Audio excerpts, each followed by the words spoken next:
ये आपके ऊपर है कितना नाम जप करते हो कि आपका संपूर्ण साइड चिंतन डिलीट हो जाए, केवल एक चिंतन रह जाए। भगवदाकार वृत्ति उससे ही कहते हैं, मंत्राकार वृत्ति उससे ही कहते हैं, ब्रह्माकार वृत्ति उससे ही कहते हैं। जब तक ये ब्रह्माकार वृत्ति, भगवदाकार वृत्ति, मंत्राकार वृत्ति नहीं जागृत होती, तब तक उपासक को क्लेश है, संघर्ष है, एक लड़ाई है, एक युद्ध है, इसे लड़ना पड़ेगा, हारना नहीं है। हमारा मन हमारे सामने वस्तु, व्यक्ति, स्थान, भोग पेश करेगा, हमको उसमें जांचना है, सब बातें नष्ट नहीं करनी, उसमें जांचना है कि कौन सी बात हमारे साधना में सहायक है और कौन सी बात साधना के विरुद्ध है। तो जो सहायक है उसे रख लेते हैं, जो विरुद्ध है उसे जाने देते हैं। न राग न द्वेष, वो अपने आप डिलीट हो जाएगा।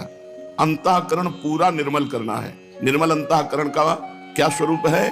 प्रभु के सिवा और कुछ स्मृति ना रह जाना, अपने इष्ट के सिवा और कुछ याद ना आना। यह है संपूर्ण अंतःकरण की पवित्र स्थिति। चलते फिरते, उठते बैठते, खाते पीते, सोते जागते, केवल एक प्रभु का स्मरण। ये वृत्ति कैसे आएगी? भगवदाकार वृत्ति कैसे आएगी? तो हरिराम व्यास जी कह रहे हैं कृपा से आएगी। भगवत कृपा का स्वरूप क्या है? बड़ा सुंदर भाव है, अगर समझ पा रहे। ये हम लड़ाई कैसे लड़ सकते हैं? कृपा से।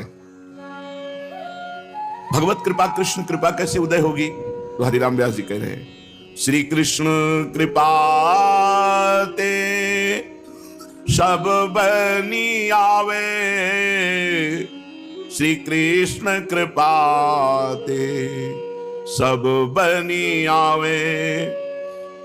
श्री कृष्ण कृपा से सब बानक बन जाता है भगवदानंद प्राप्ति का। पहला बानक, सद्गुरु मिले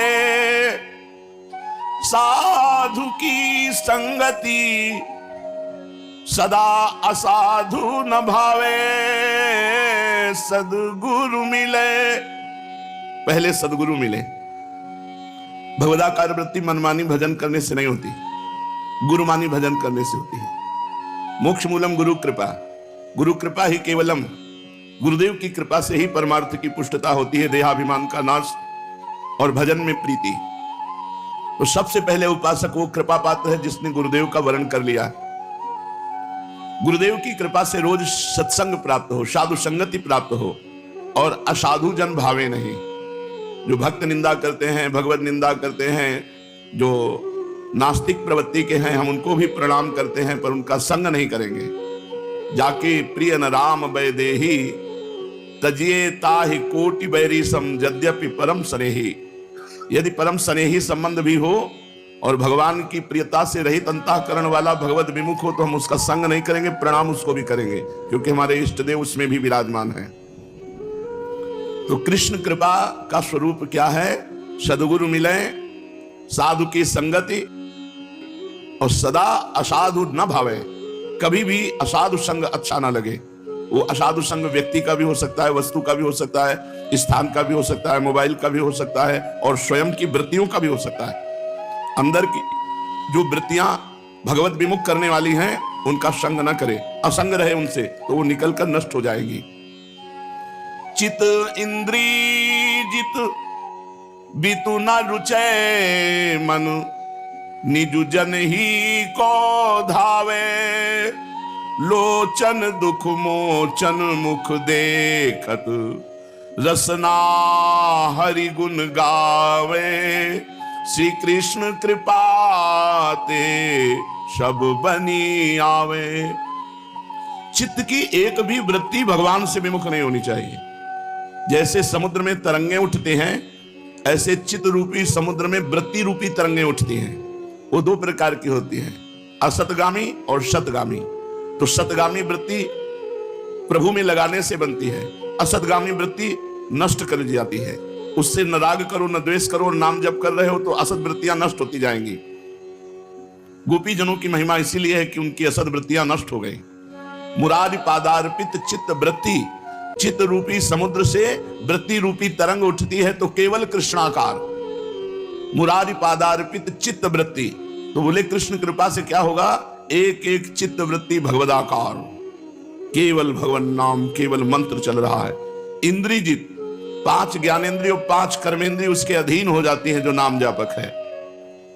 बीतु न रुचय मन और निज जन ही को धावे। अगर उससे मिलने की इच्छा होगी तो किसी भगवत प्रेमी महात्मा के दर्शन संभाषण की, अन्य किसी विषयी पुरुष के, अन्य किसी विषय के लिए उसका मन जाएगा ही नहीं। फिर उसके लोचन दुखमोचन भगवान करुणा निधान मानस पटल पर प्रकट हो जाते हैं ये कृपा से, तो सदा सदा के लिए उसका दुख नष्ट हो जाता है। रसना हरि गुण गावे, अपनी वाणी से खूब भगवत चर्चा, भगवान नाम कीर्तन, भगवान नाम जप, दृष्टि भगवान के रूप सिंधु में, ये कृष्ण कृपा का स्वरूप। श्री कृष्ण कृपा ते सब बनियावे। जब तक हम कृपा पात्र नहीं बनते तो कृपा हमारे ऊपर है पर हम उसका रसास्वादन नहीं कर पाएंगे। कृपा पात्र कौन है? जो मन वच क्रम अपने इष्ट के अधीन हो चुका है, अहंकार रहित है, वही कृपा पात्र है। मन क्रम वचन छाण चतुराई, भजत कृपा करी है रघुराई। जो मन वचन कर्म से चतुरता त्याग देता है, सरल भाव से भगवान के आश्रित रहता है। देखो ये एक दिन का खेल नहीं है, पूरे जीवन भर का खेल है। सरल हो जाओ, सहज हो जाओ, भगवान के आश्रित है। जो बिगड़ रहा है वो उनकी माया से, जो बन रहा है उनकी दया से, दोनों उनकी है। तो बिगड़ने बनने में दोनों में हम सम रहें। अगर बिगड़ रहा है तो उन्हीं की माया से जिनकी हम आराधना करते हैं, और अगर बन रहा है तो उन्हीं की दया से। बिगड़ने पर शोक न करें और बनने पे हर्ष न करें, सम रहें। साधक इस बात को पकड़ ले, कितना भी पतित हो जाए शोक न करे। नाथ आपकी प्रचंड माया है, नाथ जीव तव माया मोहा, सो निस्तरी तुम्हारी छोहा। आज हम बहुत गंदे हैं, लेकिन हमारे प्रभु की जिस दिन नजर हुई उस दिन हम परम स्वच्छ, परम पवित्र, स्वयं पवित्र और दूसरों को पवित्र करने वाले बन जाएंगे। सतरति सतरति सा लोकाम तारयति। इसलिए मन वचन कर्म से प्रिया प्रीतम के चरणों का आश्रय लेकर उनका निरंतर भजन करो। कोई रसिक श्याम रस पीवेगो, पीवेगो सोई जीवेगो, पीवेगो सोई फूलेगो, तन मन देख न भूलेगो। पीवेगो सोई माचेगो, साधु संग मिली साचेगो लाचेगो। कोई रसिक श्याम, रसिक कहते हैं जो प्रिया प्रीतम के चरणों का अनन्य होता है, श्याम कहते हैं श्रृंगार रस को। कोई रसिक ही प्रिया प्रीतम के श्रृंगार रस का पान करेगा। जो महामाधुर्य रस का पान करेगा वास्तविक उसी का जीवन है, और जो पिएगा वो फूला घूमेगा प्रिया प्रीतम के प्रेम में मत वाला। वो किसी के शरीर को देख करके या अपने मन की दशा देखकर कभी भूलेगा नहीं प्रिया प्रीतम को। जो पीवेगो सोई माचेगो, जो इस रस को पीता है वही मस्त हो जाता है। ये रस ऐसा है जो बेपरवाह कर देता है। साधु संग मिले राचेगो, उसकी शोभा है वो रसिकों के संग में ही शोभा पाता है। और ये वर्णन नहीं किया जा सकता श्याम रस। चाखेगो सोई जानेगो, जो इसका रसास्वादन करेगा वही इसका परिचय प्राप्त कर पाएगा।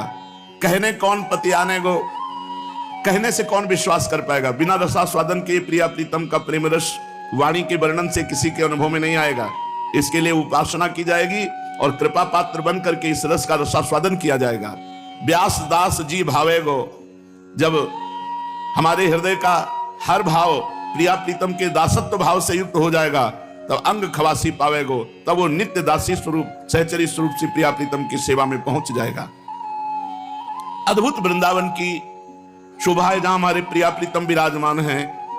हेमस फाटित पद्मराग रचितैर माहेंद्र नीलद्रुमयी नाना रत्नमय स्थली भिरलित झंकारैः स्फुटत वल्लभी चित्रैः कीर मयूर कोकिल मुखैर नाना वीर गलैर लसत पद्माद्यैश्च श्रोभिर अद्भुतमहं ध्यायामि वृंदावनम। किसी किसी वृक्ष से स्वर्ण की कांति प्रकट हो रही हेम, किसी किसी से स्फटिक एकदम श्वेत कांति, कोई पद्मराग, कोई इंद्रनीलमणि। ऐसे तो वृक्ष हैं जो वृंदावन के वृक्ष हैं। ये कोई ऐसे नहीं कि हरे पत्ते और बस यही शाखा छाल पत्र पुष्प, ऐसे नहीं। कोई स्वर्णिम कांति हेम वर्ण, कोई स्फटिक मणि की कांति, कोई पद्मराग की कांति, कोई इंद्रनीलमणि की कांति वाले। और जो भूमि है वो स्वर्णिम भूमि है और रत्नों से जटित चित्रकारी की गई है। भंवरे मड़रा करके गुंजार कर रहे हैं। लताओं में बैठे हुए सुख सारिका प्रिया प्रीतम का गान कर रहे हैं। भूमि में मयूर मंडली कुहुक कुहुक कर नृत्य कर रही है। अद्भुत सरोवरों में सुंदर नील कमल, श्वेत कमल, अरुण कमल, पीत कमल खिले हुए हैं। और ऐसे वृंदावन की कुंज में जहां अद्भुत अद्भुत कांति वाले वृक्ष हैं, प्रिया प्रीतम शैया पर विराजमान है। मैं ऐसा ध्यान करता हूं। तांबूल पानक मनोहर मोदकादिरम्ये लसन मृदुल पल्लव चारु तल्पे द्वार स्थिताल विरहो सुहृदावेक्ष वृंदावनम स्मर निकुंज गृहेर मनोज्ञम। जो शैया पर विराजमान प्रिया प्रीतम है, उनको मोदक पवा रहे हैं, मनोहर शरबत विविध प्रकार के रस फलों के, और पवा करके आचमन करा के सुंदर पान की बीड़ी, और अति उत्तम कोमल कोमल पल्लवों की शैया पर जो लीला परायण श्री श्यामा श्याम हैं, उनकी ऐसी सेवा करके श्रीपाद प्रबोधानंद जी कह रहे हैं, मैं महासुख का अनुभव करता हूं। फिर सेवा करके बाहर निकल करके झरोखे में बैठ करके प्रिया प्रीतम पल्लवों की कोमल शैया पर खेल रहे हैं, प्रेम रस क्रीड़ा कर रहे हैं। ये मैं देख करके निकुंज के मनोहर स्वरूप का जो स्वरूप है प्रिया प्रीतम की रसमयी क्रीड़ा, वो झरोखों से देख देख करके अद्भुत सुख में निमग्न हो जाऊंगी। ऐसा कब होगा? त्रपित न मानत नयन कुंजरंध अवलोकितन, यह सुख कहत बनैन, यह जो कृपा हरिवंश की। अब क्वचिद्रति विमर्दित प्रसव तल्पकैः कुत्रचित् रतोपकरणान्वित प्रिय मृदु प्रसूनास्तरैः क्वचित् प्रमद राधिका मधुपति प्रवत्तोत्सवैः सदा नव निकुंज कैः स्मर सुमंजु वृंदावनम। अब प्रिया प्रीतम उस शैया पर क्रीड़ा किए तो वो मर्दित शैया है। पल्लव और पुष्प जो बिछे हुए थे वो प्रिया प्रीतम के प्रेम विलास से युक्त मर्दित शैया है। प्रमुदित होकर युगल किशोर जो क्रीड़ा कर रहे हैं नव नवायमान कुंजों में, उसका हम नेत्रों के द्वारा पान करते हैं और हर समय स्मरण करते हैं। श्रीपाद प्रबोधानंद जी कह रहे हैं, इसी सुख को सर्वोपरि सुख कहा गया है। पूज्य पंडित गया प्रसाद जी महाराज गिरिराज वाले बाबा की वाणी बड़ी शास्त्र सम्मत और अनुभूत वाणी। पूज्यपाद उड़िया बाबा जी के शिष्यों में महान शिष्य पंडित गया प्रसाद जी महाराज। सबसे पहला है, दीवानों का ये अगम पंथ संसारी समझ नहीं पाते। ये भगवत दीवानों का पंथ है, संसारी लोग समझ नहीं पाते। प्रारंभ कर रहे हैं बाबा अमृतमयी वाणी। श्री सदगुरुदेव की शरणागति प्राप्त करना साधु को सर्वप्रथम कर्तव्य है। प्रथम शब्द है श्री सदगुरुदेव की शरणागति प्राप्त करना साधु अर्थात साधक को सर्वप्रथम कर्तव्य है। श्री सदगुरुदेव में अधिक से अधिक श्रद्धा भाव रखना, दिनवा दिन श्रद्धा को बढ़ाते रहना, यह देखते रहना कि श्रद्धा में कमी तो नहीं आ रही है।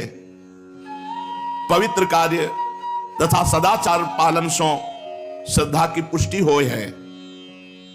श्रद्धा संपन्न साधक के ताई लोक तथा परलोक में कछु दुर्लभ नहीं। अपने श्री सदगुरुदेव भगवान में अधिक से अधिक श्रद्धा होना ही उचित है, किंतु साथ ही यह विचार रहे कि अन्य संतन में अवज्ञा बुद्धि न हो पावे। अपने सदगुरुदेव भगवान में अधिक से अधिक श्रद्धा होना ही उचित है, किंतु साथ ही ये विचार रहे कि अन्य संतन से अवज्ञा बुद्धि न हो पावे। सबरे संत महापुरुष श्री भगवान के तुल्य माननीय तथा आदरणीय हैं। जाने सो संत अनंत समाना।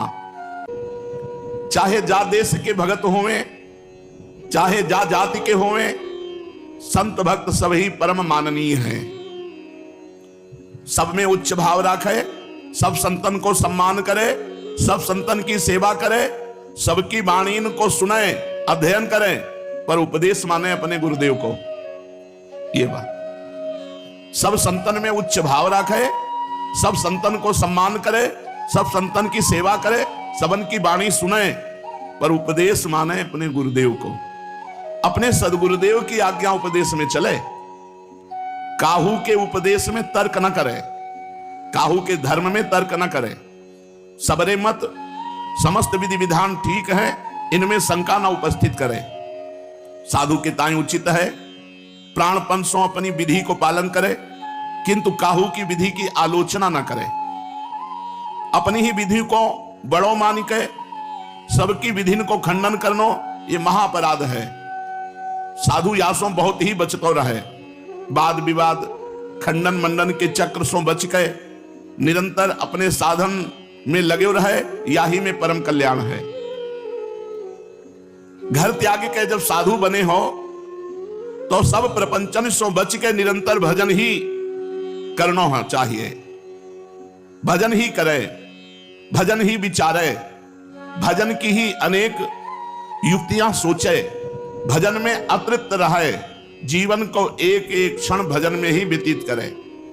जो जो बात वस्तु व्यक्ति स्थान ये भजन में बाधक हुए उनसे सदैव ही बचते रहो। जो जो बात वस्तु व्यक्ति स्थान भजन में बाधक हुए उनसे सदैव ही बचते रहो।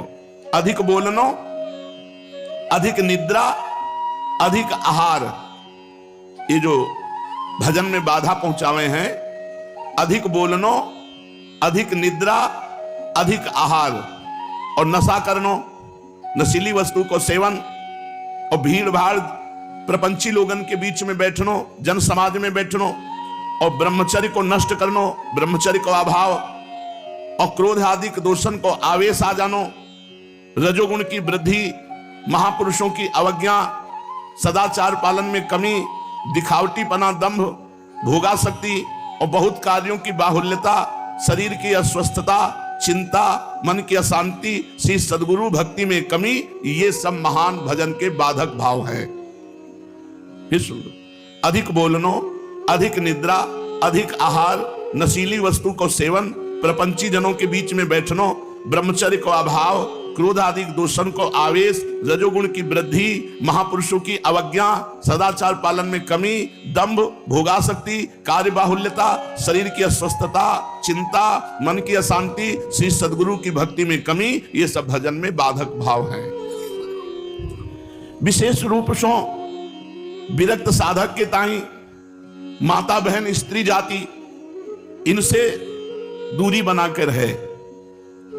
गृहस्थ साधक के ताई पर स्त्री को स्पर्श भी ना करे, अपनी स्त्री में ही राग रखे, पराई स्त्री की तरफ काम भाव से न देखे। श्री प्राण वल्लभ में खूब नाम जप करते हुए प्रेम बढ़ावे, भजन के बाधक भावों से बचे। श्री सद्गुरु भक्ति, त्यागमय जीवन और नियम पालन में दृढ़ता, संयम, सदाचार का पालन, गुरुजनों की सेवा, अखंड ब्रह्मचर्य, एकांतवास, इन्हीं से भजन सिद्ध हुए हैं। ये सब भजन में सहायक हुए हैं। साधु इनको बढ़ाते रहे। श्री सद्गुरु भक्ति, त्यागमय जीवन, नियम पालन में दृढ़ता, संयम, सदाचार पालन और गुरुजनों की सेवा, अखंड ब्रह्मचर्य, एकांतवास, इससे भजन परिपक्व हुए हैं।